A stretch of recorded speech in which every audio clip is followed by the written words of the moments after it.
Assalamualaikum warahmatullahi wabarakatuh. Ya, welcome back to my channel, Siska Wahyunintya Retnowlandari. Halo, apa kabar teman-teman semuanya? Mohon maaf sekali baru sempet nih ya mulai lagi nih bahas soal-soal yang berkaitan dengan pretest PPG. Nah, semoga ini juga nantinya sangat membantu teman-teman untuk bisa lolos di pretest tahun 2023 ini ya teman-teman, yang sepertinya akan diselenggarakan pada bulan Juli ini ya teman-teman. Oke ya, langsung saja. Oh ya, untuk teman-teman yang belum klik tombol subscribe, mohon dengan sangat ya dukungannya untuk channel YouTube saya dengan klik tombol subscribe-nya, aktifkan loncengnya agar sewaktu-waktu selalu mendapatkan notif dari aku ketika share soal ataupun share ya tentang pembahasan-pembahasan yang berkaitan dengan bimbingan dan konseling tentunya.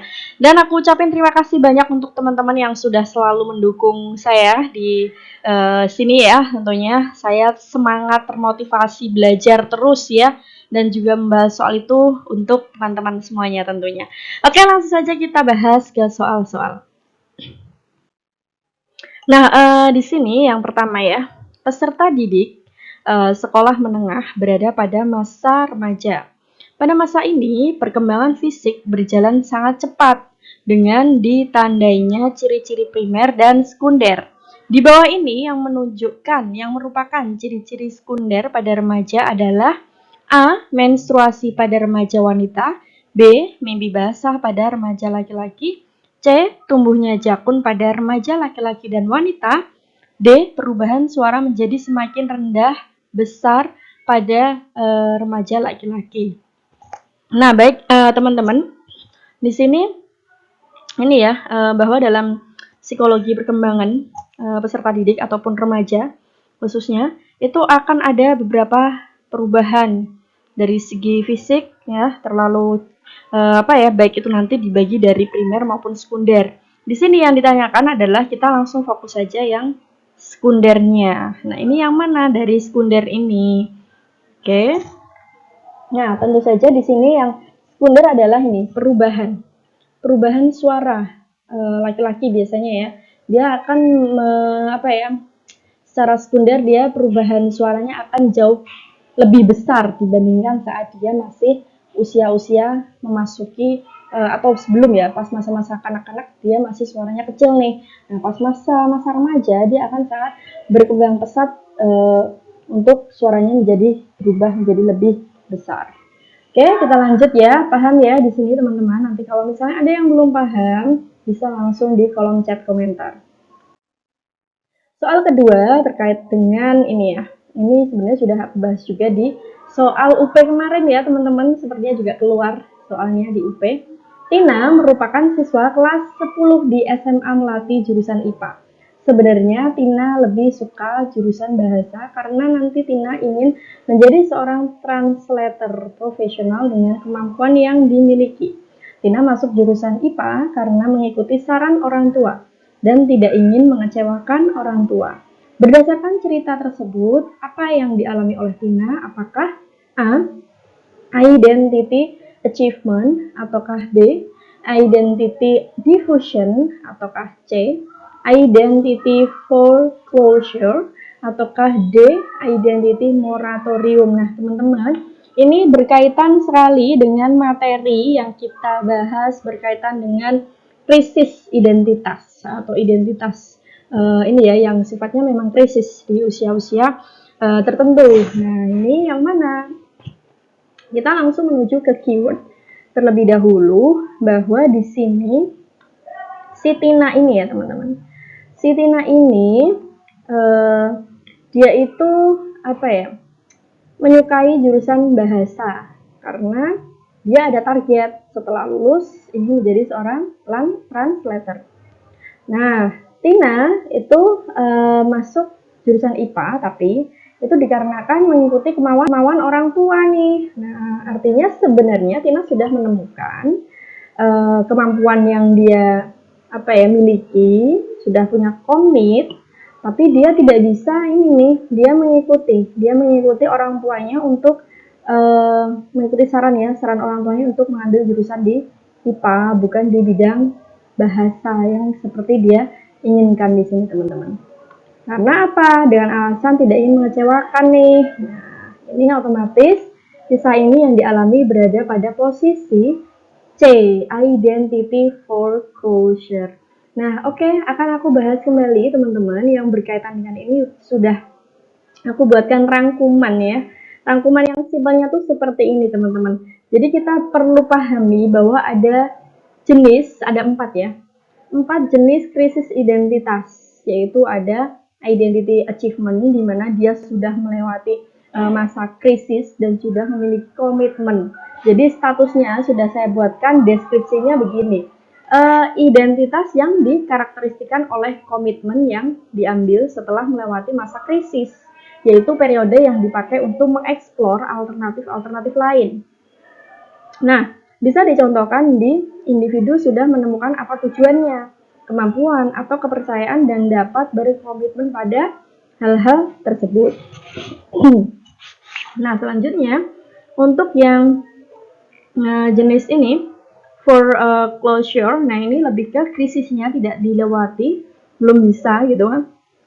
Tapi dia memiliki komitmen. Nah, ini merupakan status identitas di mana individu belum mengeksplor alternatif-alternatif lain, belum melewati masa krisis, tapi sudah memiliki komitmen berdasarkan rencana orang lain untuk hidupnya. Nah, di sini individu hanya mengikuti keinginan orang tua saja, padahal belum mengetahui apa yang sebenarnya ia inginkan. Sedangkan yang moratorium, ini krisis sudah terlewatkan, komitmen justru belum. Ini status identitasnya remaja sedang melewati masa krisis dan akan mengambil sebuah komit. Jadi individu sedang menentukan apa yang ia akan lakukan dan ia inginkan. Setelah itu, individu baru akan mengambil komitmen dari keputusannya. Kalau yang diffusion, dia krisisnya belum, komitmennya belum. Jadi ini status identitasnya lebih ke arah tidak ada komit dan krisis itu tidak mampu ya, belum mampu mengeksplor. Dan individu ini hanya mengikuti alur hidupnya saja dan sama sekali tidak melakukan explore dan tidak berkomitmen terhadap apapun. Jadi semacam ya udah sih kehidupan itu dijalanin aja gitu. Oke ya, paham ya teman-teman dari deskripsi dan penjelasan dengan berupa tabel singkatan ini. Oke, kita lanjut. Nah, ini teori Kohlberg, teman-teman, berkaitan dengan perkembangan moral. Menurut Kohlberg, tahap perkembangan moral pada usia remaja masuk pada tahap apakah prakonvensional atau konvensional, konservasi atau pasca konvensional. Nah, tahap perkembangan di sini yang dijelaskan atau yang diminta adalah kita fokus saja ke perkembangan yang berkaitan dengan moral peserta didik. Itu memasuki pada tahap yang mana dari teorinya Kohlberg. Ya jelas di situ masuk di konvensional teman-teman. Nah di sini masuknya di konvensionalnya. Nah kenapa? Nah ini saya buatkan rangkuman berkaitan dengan tahap perkembangan moral.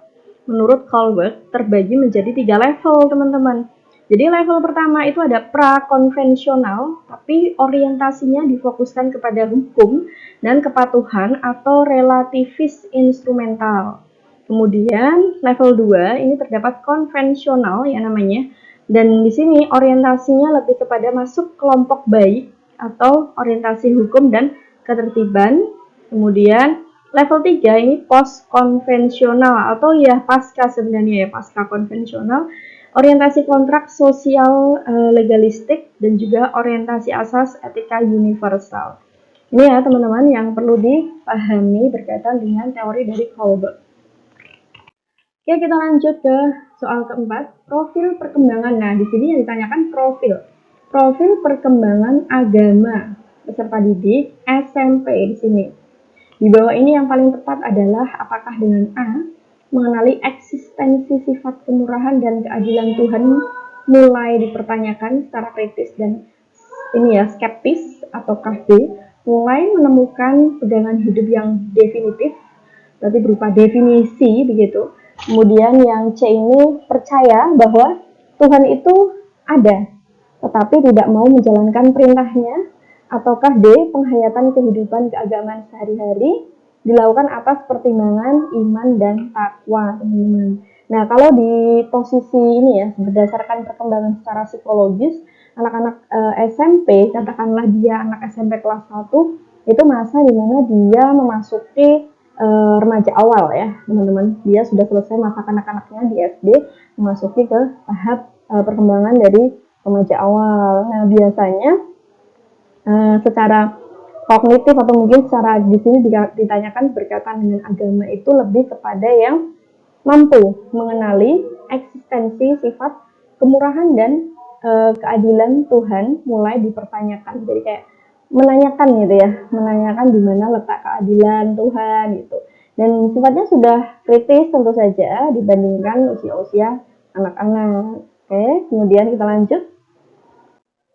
Nah, kalau tadi SMP ya, di sini kita bahas tentang profil perkembangan intelektual SMA. Nah, ini yang ditanyakan intelektualnya teman-teman. Kalau tadi yang perkembangan secara agama, ini intelektual. Intelektual SMA itu seperti apa? Apakah A, kecakapan dasar khusus bakat mulai menunjukkan kecenderungan-kecenderungan lebih jelas? Ataukah B, kecakapan dasar umum general intelligence menjalani laju perkembangan yang terpesat, cepat gitu ya. Kemudian sudah mampu mengoperasikan kaidah-kaidah logika formal, juga mampu membuat generalisasi yang lebih konklusi dan juga komprehensif, artinya secara menyeluruh, teman-teman. Nah, otomatis yang C dan D sebenarnya teman-teman ini jawabannya ada dua nih. Nah, terus nanti kalau misalnya dijawab yang mana? Ya, sebenarnya ini kalau versi lengkapnya itu mampu membuat generalisasi ya yang lebih konklusi dan komprehensif, tapi juga ini gabungan dari sudah mampu mengoperasikan kaidah-kaidah logika formal. Kalau mungkin kemarin yang saya temukan di kunci jawaban itu menjawab yang B, yang dasar general ini ya, intelligence gitu kan. Padahal, nah berdasarkan pembahasan yang saya temukan ya, untuk siswa SMA itu sudah mampu mengoperasikan kaidah-kaidah logika formal disertai kemampuan membuat generalisasi yang lebih konklusi dan komprehensif. Maka tadi C dan D. Kemudian tercapainya kedewasaan intelektualnya sifatnya umum ya teman-teman. Kemudian kecenderungan bakat tertentu mencapai titik puncak dan kemantapan. Sedangkan siswa SMP di sini lebih kepada proses berpikirnya sudah mampu mengoperasikan kaidah-kaidah logika formal dalam ide-ide atau pemikiran abstrak meskipun relatif terbatas. Kecakapan dasar umum, nah ini ya, kecakapan dasar umum itu miliknya anak SMP ini teman-teman. Nah, secara perkembangan intelektual seperti yang ditanyakan tadi. Oke, gitu ya, paham ya teman-teman. Jadi hati-hati sekali dengan kunci jawaban yang tersebar di beberapa soal yang kita pelajari. Alangkah lebih baiknya kita coba kembali untuk mencari sumber-sumber apa ya jawaban dari modul-modul teman-teman. Jadi kita pastikan kita sesuaikan sudah tepat atau belum begitu. Oke, kita lanjut. Nah, pemahaman terhadap tugas-tugas perkembangan sangat berguna bagi pengembangan program BK. Karena apa? Nah, apakah dengan A menjadi kriteria keberhasilan layanan bimbingan konseling? Ataukah dengan B membantu dalam menemukan dan menentukan tujuan program BK? Ataukah C menentukan kapan waktu upaya bimbingan dapat dilakukan? Ataukah dengan D semua jawaban benar? Nah, di sini yang ditanyakan kan sebenarnya ini ya, kegunaan gitu. Maksudnya dari ketika ini kita mampu memahami tugas-tugas perkembangan gitu peserta didik itu kan sangat berguna untuk membuat atau mengembangkan program BK. Karena ya tentu saja dengan semua ini kita jadi lebih ini menjadi kriteria keberhasilan layanan BK bisa, kemudian membantu dalam menemukan dan menentukan tujuan dari program BK juga bisa teman-teman, sampai menentukan kapan waktu upaya bimbingan dapat kita lakukan. Jadi artinya jawabannya adalah semuanya benar, jawabannya yang D ya teman-teman. Ya, kita lanjut. Nah, peserta didik memperoleh pemaknaan atau internalisasi atas standar kompetensi yang harus dikuasai sebagai bagian dari kemampuan dirinya. Nah, ini yang ditanyakan adalah pengertian internalisasi tujuan. Itu apa teman-teman? Apakah pengenalan, akomodasi, tindakan, atau berpikir. Di sini lebih kepada yang tindakan ya teman-teman. Internalisasi yang di sini itu tindakan. Tindakan atas standar kompetensi yang kita kuasai itu apa gitu. Jadi kita lanjut ya. Nah ini Rico merupakan remaja yang suka menolong. Nah, menolong temannya yang mengalami kesulitan dalam pembelajaran dan juga kegiatan sosial. Pribadi Rico ini ramah, peduli, membuat dia disukai teman-temannya. Apa yang dicerminkan oleh Rico dalam SKKPD? Nah, coba buka tabel SKKPD-nya, teman-teman. Merupakan capaian aspek dari perkembangan yang mana? Apakah kematangan emosi, kematangan intelektual, landasan perilaku etis, atau kesadaran tanggung jawab sosial? Nah, ini ada tabel SKKPD, baik dari sisi SMP maupun SMA itu berbeda-beda. Jadi bisa dicek ya, teman-teman. Ini jawabannya yang B. Loh, kenapa kok yang B? Sempat kita tuh mau lari ke yang D ya. Yang D yaitu tanggung jawab sosial gitu kan. Gara-gara apa? Ini kan ada kata kuncinya, Kak. Nih, kata kuncinya kegiatan sosial. Terus di sini dia suka menolong nih, gitu ya. Mungkin suka menolong, kenapa nggak jawabannya yang D? Terus ini dia ramah. Terus ini apa ya? Dia mampu untuk membantu, menolong temannya yang sedang mengalami kesulitan. Justru kata kuncinya ini teman-teman, bukan masalah kegiatan sosialnya, tapi si Rico ini bukan lagi yang kita lihat kepeduliannya di sini, tapi yang kita lihat adalah dia itu mampu menolong temannya yang mengalami kesulitan dalam pembelajaran dan kegiatan sosial. Ini merupakan kata kunci. Kata kunci sebagai apa? Artinya dia sudah mampu untuk memutuskan dia harus melakukan apa gitu. Nah, di dalam tabel SKKPD ada semacam ini teman-teman saya buatkan. Nah, ini ada terbagi landasan hidup jadi aspek perkembangannya ya. Itu ada religius, ada perilaku etis, ada kematangan emosi, ada kematangan intelektual. Nah, kembali lagi kita ke sini terlebih dahulu karena tadi jawabannya yang kematangan intelektual. Dan di sini lebih kepada ini mempelajari cara-cara pengambilan keputusan atau pemecahan masalah. Nah, di sini kan berarti dia sudah mampu mengatasi ya problem solving kan dari masalah yang dihadapi oleh temannya untuk membantu gimana kesulitan temannya dalam segi pembelajaran dan juga dari sisi sosialnya gitu ya. Oke, kita lanjut lagi. Di sini masih ada kesadaran tanggung jawab sosial. Nah, kenapa kok nggak yang kesini? Mungkin kita gitu ya. Kenapa nggak kesini sih Kak gitu? Karena di sini lebih ke arah mempelajari interaksinya teman-teman, interaksi sosialnya. Kemudian di sini nilai persahabatan harmonis.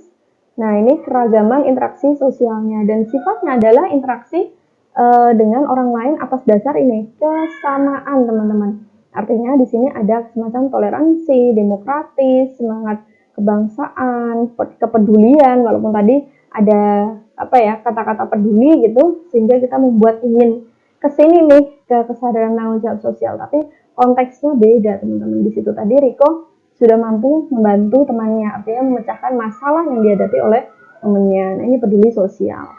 Nah, di sini kesadaran gender ya, ini lebih ke arah misalnya ini ya kolaborasi secara harmonis dengan lain jenis dalam keragaman peran. Oke, kita lanjut.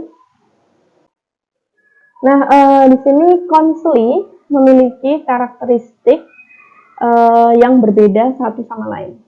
Perbedaan karakteristik konseli juga akan berpengaruh pada kebutuhan yang berbeda satu sama lain.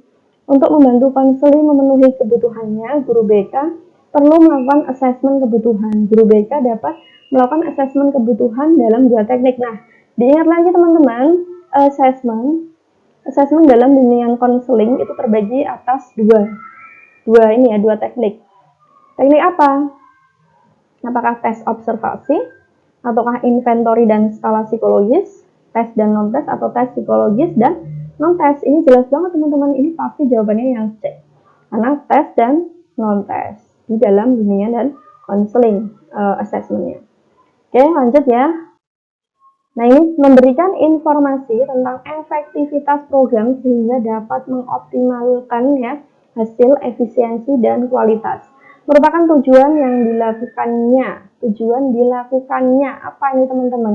Untuk memberikan, di sini memberikan informasi tentang efek nih, efektivitas program sehingga dapat optimal hasilnya, lebih efisien dan juga kualitasnya itu yang menjadi sebuah tujuan. Berarti kita harus lakukan evaluasi. Dengan evaluasi, kita akan mampu mengetahui seberapa efektivitas program yang kita buat atau yang kita laksanakan, seberapa optimal dan juga efisien, kualitasnya bagaimana, kita akan tahu semuanya dari hasil ini, evaluasi teman-teman.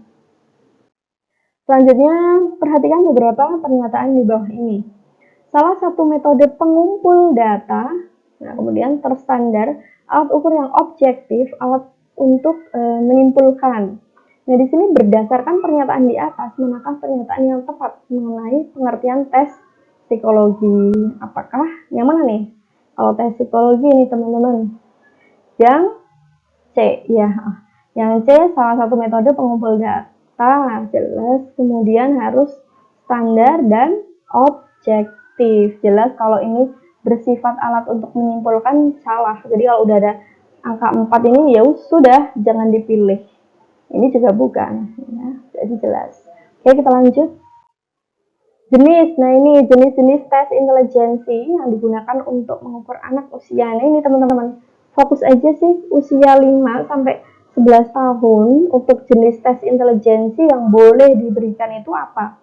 Apakah A, tes the standard progressive metric, kemudian B, tes the color progressive metric, C, tes the advanced progressive metric, atau yang D, tes the middle progressive metric.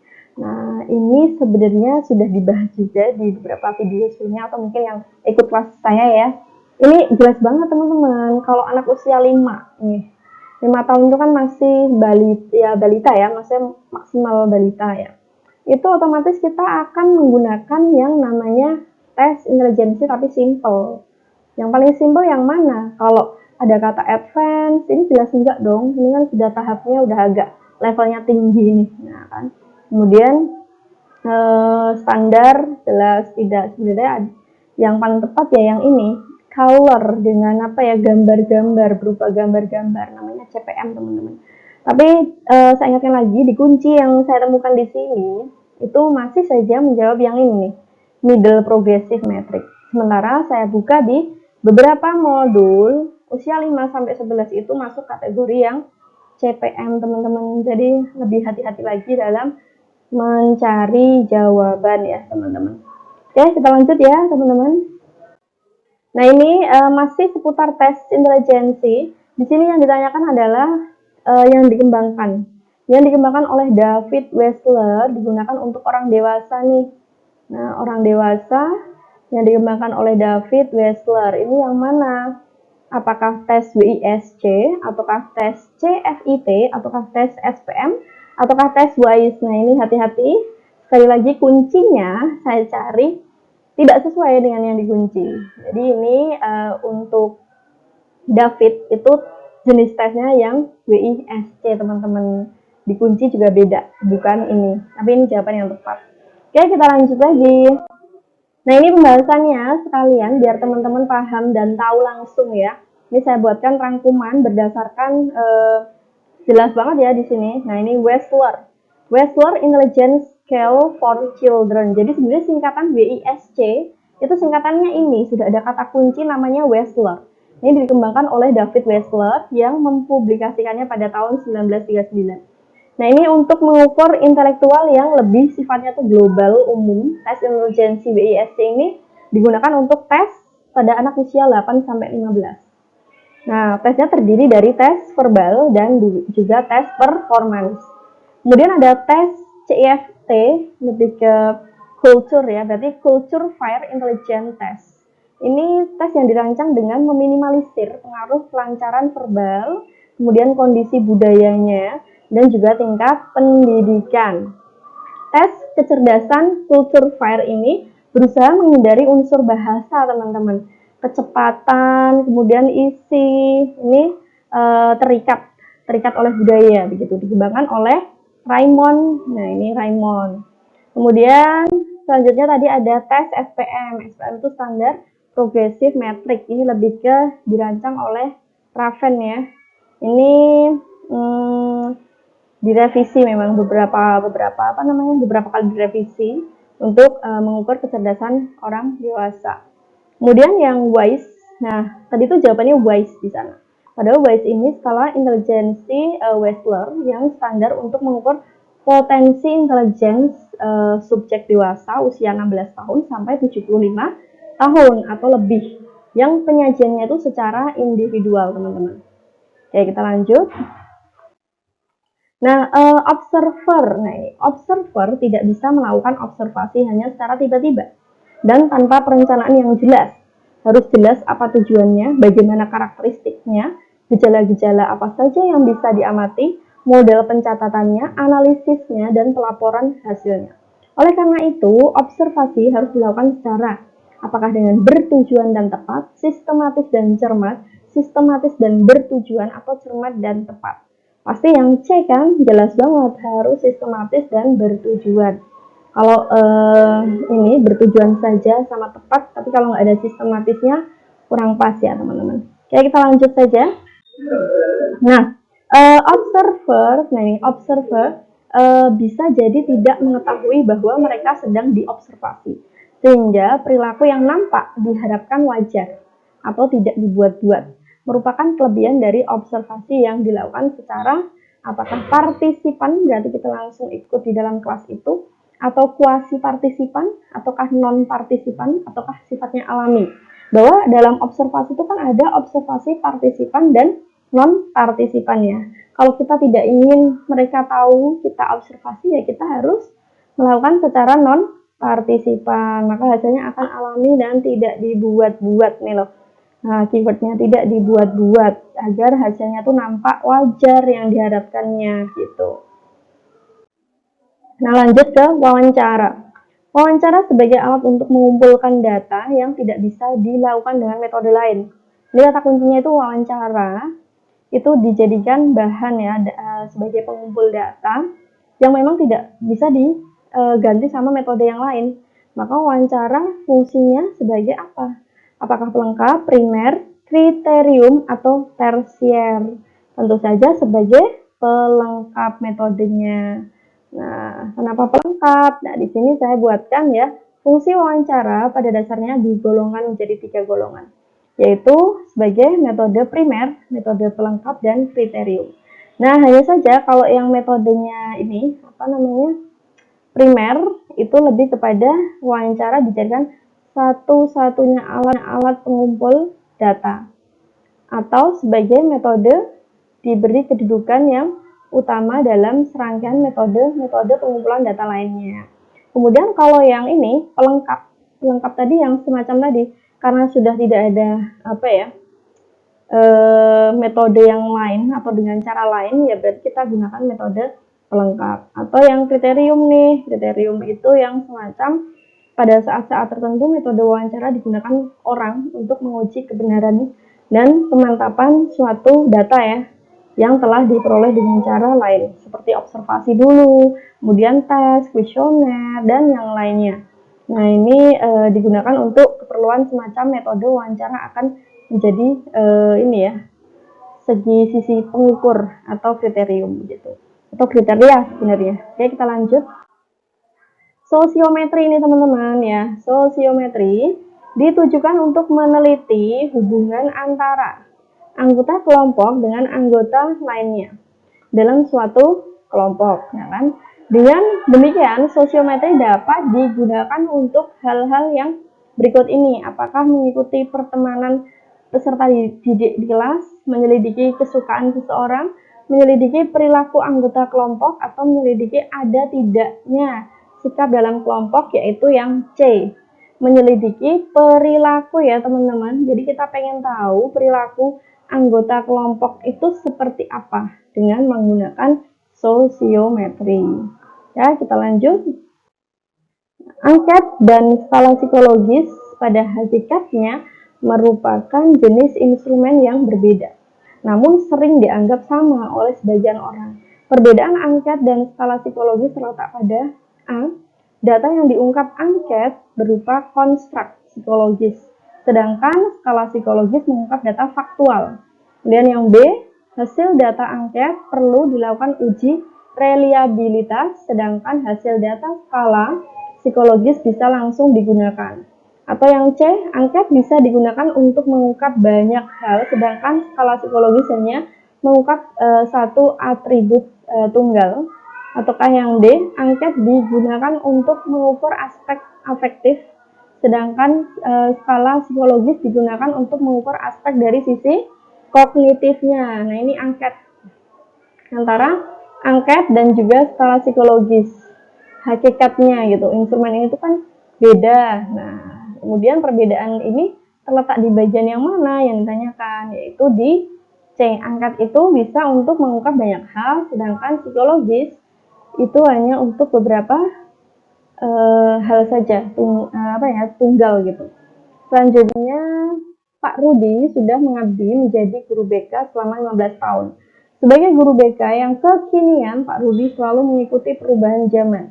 Awalnya Pak Rudi memberikan layanan secara konvensional. Sekarang beliau sudah memberikan layanan yang berbasis teknologi informasi. Kemudian Pak Rudi dalam pemanfaatan TI ya, teknologi informatika, merupakan kompetensi di bidang apakah pribadi, akademis, sosial, atau profesional. Jelas kalau karena dia sudah mengikuti perubahan zaman gitu. Ini masuknya mengikuti kategori profesional, teman-teman. Nah, jadi yang B. Oke, kita lanjut. Nah, contoh aplikasi online, teman-teman. Aplikasi online yang bisa dimanfaatkan oleh guru BK secara free. Nah, ini kata kuncinya free nyarinya. Tapi butuh yang aplikasi online. Dalam melaksanakan apa? Bertujuan untuk assessment-nya. Di antaranya adalah di sini ada SurveyMonkey, ada Qualtrics, Jobstreet.com, dan juga Google Form. Otomatis yang free ya, yang Google Form tidak berbayar, teman-teman. Kalau yang lainnya berbayar. Kemudian selanjutnya, nah ketika guru BK ingin melakukan ya assessment berbasis TI, teknologi informatika, dengan memanfaatkan media online, misalnya pemanfaatan Google Form, SurveyMonkey, atau yang lainnya, hal dasar yang harus diperhatikan terlebih dahulu oleh guru adalah, oleh guru BK yang mana? Apakah memiliki akun Gmail, kemudian mampu membuat desain atau menyiapkan instrumennya, atau mampu membuat link yang disebarkan ke siswa. Nah, ini berarti kata kuncinya memanfaatkan ya ini. Ini guru BK ingin memanfaatkan media online. Berarti yang C, menyiapkan terlebih dahulu instrumennya. Oke. Kita lanjut. Guru BK ingin melakukan lead assessment dengan aplikasi online sehingga tidak banyak mengeluarkan biaya. Ini kata kuncinya mengeluarkan biaya ya, tidak ingin mengeluarkan biaya banyak nih. Atas dasar tersebut, maka yang dilakukan oleh guru BK adalah nirkertas, ekonomis, lebih efektif, lebih mempersingkat waktu, yaitu yang ekonomis karena berkaitan dengan pembiayaan, teman-teman. Dan di sini lebih ingin keluarnya kalau bisa dikit aja gitu kan. Lanjut. Nah, ini Bu Susan sudah melakukan lead assessment, teman-teman, secara online. Menurut Bu Susan, dengan online assessment maka tidak membantu maka turut membantu melestarikan lingkungan atau atas dasar hal tersebut adalah nirkertas lebih efektif mempersingkat waktu atau ekonomis, lebih kepada nirkertas. Jadi benar-benar mengurangi ya jumlah nirkertas ya, jumlah misalnya kalau sampah-sampah katakanlah semacam itu. Oke, kita lanjut. Nah, hasil asesmen kebutuhan peserta didik menunjukkan sekitar 15% peserta didik mengalami masalah yang harus segera diselesaikan. Nah, ini harus segera diselesaikan ini ya, teman-teman. Kalau misalnya kita bahas lagi di soal-soal yang berupa tentang kebekaan, layanannya masuk kategori yang responsif sifatnya. Kemudian sarana yang mendesak harus segera disiapkan. Nah, ini yang harus banget, yang penting ya. Kalau untuk ini alat assessment kan berarti sebagai alat saja untuk mengukur gitu kan. Kemudian ruang konseling, kemudian laporan tes psikologi, alat rekam, dan sound system. Ini jelas yang ruang konseling itu sangat urgent sekali, sangat dibutuhkan sebagai tempat di mana peserta didik menceritakan permasalahannya. Oke, teman-teman, tak terasa ya, waktu sangat cepat sekali. Kita bahas tadi beberapa soal sudah aku ulas dan semoga bermanfaat untuk teman-teman dan benar-benar lulus. Jadi ya simpelnya gitu teman-teman untuk soal-soal pretest. Kalau kita sering membaca soal, kemudian dipaksa untuk membaca modul juga disesuaikan dengan soal kembali semacam itu, seterusnya akan bisa semakin paham dalam menjawab soal-soal dengan tepat. Nah, teman-teman, kemarin juga aku cek nih, memang kisi-kisi di pretest itu setelah saya cek cari-cari gitu di Google, sama. Kenapa sama dengan UP gitu? Kalaupun iya, berarti hampir sebenarnya di YouTube live streaming aku kemarin itu juga akan keluar banyak. Jadi buat teman-teman di sini yang belum bergabung dengan saya, nantinya saya tunggu ya untuk bisa bergabung dan juga bisa bergabung melalui channel YouTube, kemudian Instagram dan juga TikTok. Di sini benar-benar aku tunggu banget ya teman-teman. Dan apabila ada yang ditanyakan boleh banget silakan langsung nge-DM aku lewat Instagram atau langsung kolom komentar, atau ya silakan ininya teman-teman ya, sebutuhnya teman-teman untuk mendapatkan jawaban atau diskusi-diskusi saja. Oke, dari saya itu saja, kurang lebihnya mohon maaf. Dan semoga bermanfaat dan ditunggu lagi nantinya di kelas-kelas saya yang mungkin akan segera saya informasikan. Mohon maaf sekali ya teman-teman, ini agak suaranya kurang jelas mungkin karena yang pertama noise ya, lingkungan sekitar memang ramai, yang kedua memang agak juga lagi kurang fit begitu. Ya, semangat untuk teman-teman semuanya, semoga dimudahkan dan yakin bisa melewati semuanya dengan sebaik-baiknya. Ya, oke, thank you very much for your nice attention and don't forget to like, comment, and subscribe. Oke, thank you. Wassalamualaikum warahmatullahi wabarakatuh.